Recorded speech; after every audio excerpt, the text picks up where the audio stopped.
Welcome back to my channel. ഇന്ന് ഞാൻ Malabar special സ്നാക്കായ ഏലഞ്ചിയാണ് കാണിക്കുന്നത്. വളരെ കുറച്ച് ഇൻഗ്രീഡിയൻസ് വെച്ച് പെട്ടെന്ന് ഉണ്ടാക്കിയെടുക്കാൻ പറ്റുന്ന ഒരു സ്നാക്കാണ്. നോമ്പ് കാലത്തൊക്കെ ഉണ്ടാക്കാൻ പറ്റുന്ന നല്ലൊരു സ്നാക്കാണിത്.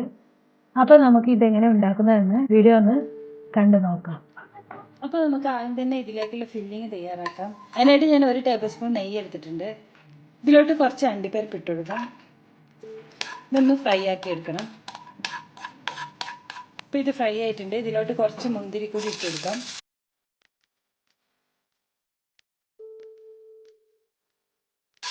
ഇതിലേക്ക് ഞാൻ ഒരു 1.5 കപ്പ് തേങ്ങ ഇട്ട് കൊടുക്കുകയാണ്.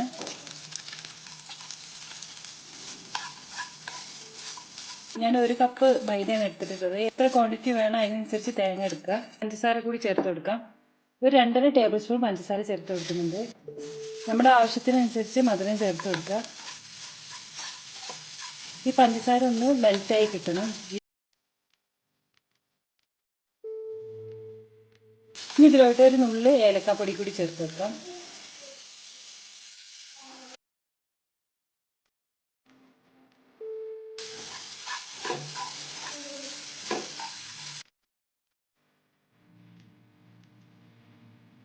ഇപ്പം നമ്മുടെ ഫില്ലിങ് റെഡി ആയിട്ടുണ്ട്. തേങ്ങയുടെ കളറൊക്കെ ഒന്ന് ചേഞ്ച് ചെയ്തിട്ടുണ്ട്. പഞ്ചസാരയൊക്കെ ഒന്ന് മെൽറ്റ് ആയിട്ടുണ്ട്. ഇനി നമുക്ക് തീ ഓഫ് ചെയ്യാം.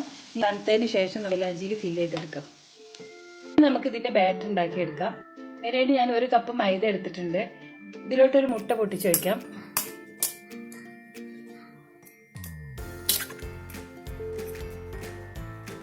രണ്ട് ടീസ്പൂൺ പഞ്ചസാര ഇട്ട് കൊടുക്കാം. 1/4 ടീസ്പൂൺ ഏലക്കാപ്പൊടി, 1/4 ടീസ്പൂൺ മഞ്ഞൾപ്പൊടി, കുറച്ച് വെള്ളം കൂടെ ഒഴിക്കാം. ആവശ്യത്തിന് ഉപ്പ്.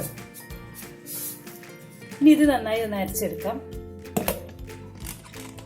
ഇപ്പൊ ഞാനിത് അരച്ചെടുത്തിട്ടുണ്ട്. ഇതാണ് നമ്മുടെ ബാറ്റർ. നമ്മുടെ ദോശമാവിന്റെ അത്ര കട്ടി പാടില്ല, അതിനേക്കാളും കുറച്ചുകൂടെ ലൂസാവണം. ഈ ഒരു കൺസിസ്റ്റൻസിയിലാണ് നമുക്ക് കിട്ടേണ്ടത്. ഇനി നമുക്ക് ഈ ഏലാഞ്ചിക്ക് വേണ്ട ദോശ ചുട്ടെടുക്കാം. ഇപ്പം ഞാനൊരു പാൻ വെച്ചിട്ടുണ്ട്. ഇനി നമുക്ക് ദോശ ചുട്ടെടുക്കുന്ന പോലെ ചുട്ടെടുക്കാം. കട്ടില്ലാതെ പരത്തിയെടുക്കണം. 2-3 മിനിറ്റ് കൊണ്ട് തന്നെ ആയി കിട്ടും.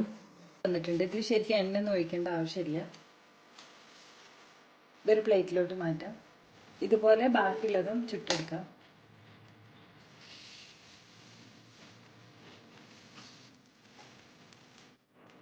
ഇനി ഈ ഫില്ലിങ് ഒരു സൈഡിലോട്ട് നിറച്ചു കൊടുക്കാം. ഓവറായിട്ട് ഫില്ല് ചെയ്യണ്ട. ഇതൊന്ന് റോൾ ചെയ്തെടുക്കാം.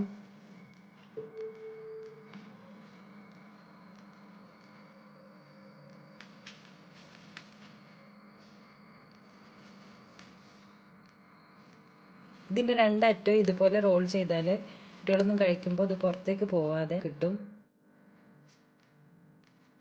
ഏലാഞ്ചി റെഡി ആയിട്ടുണ്ട്.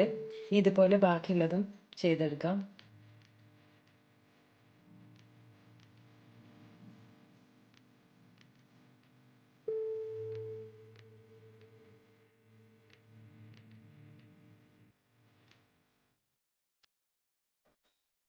ഇപ്പം നമ്മുടെ ഏലാഞ്ചി എല്ലാം റെഡി ആയിട്ടുണ്ട്. ഈ ഒരു ക്വാണ്ടിറ്റിയിൽ, ഈ ഒരു സൈസിൽ എനിക്ക് 8 ഏലാഞ്ചി ഉണ്ടാക്കാൻ പറ്റിയിട്ടുണ്ട്. അപ്പോൾ ഇതുപോലെ തയ്യാറാക്കാത്തവരുണ്ടെങ്കിൽ ഒന്ന് തയ്യാറാക്കി നോക്കി കമൻസൊക്കെ അറിയിക്കുക. അപ്പോൾ ഈ വീഡിയോ ഇഷ്ടമായി കഴിഞ്ഞാൽ ഷെയർ ചെയ്യുക, ലൈക്ക് ചെയ്യുക, അതുപോലെ തന്നെ സബ്സ്ക്രൈബും ചെയ്യുക. അടുത്തൊരു വീഡിയോയിൽ നല്ല റെസിപ്പിയുമായിട്ട് വീണ്ടും കാണാം. ബൈ.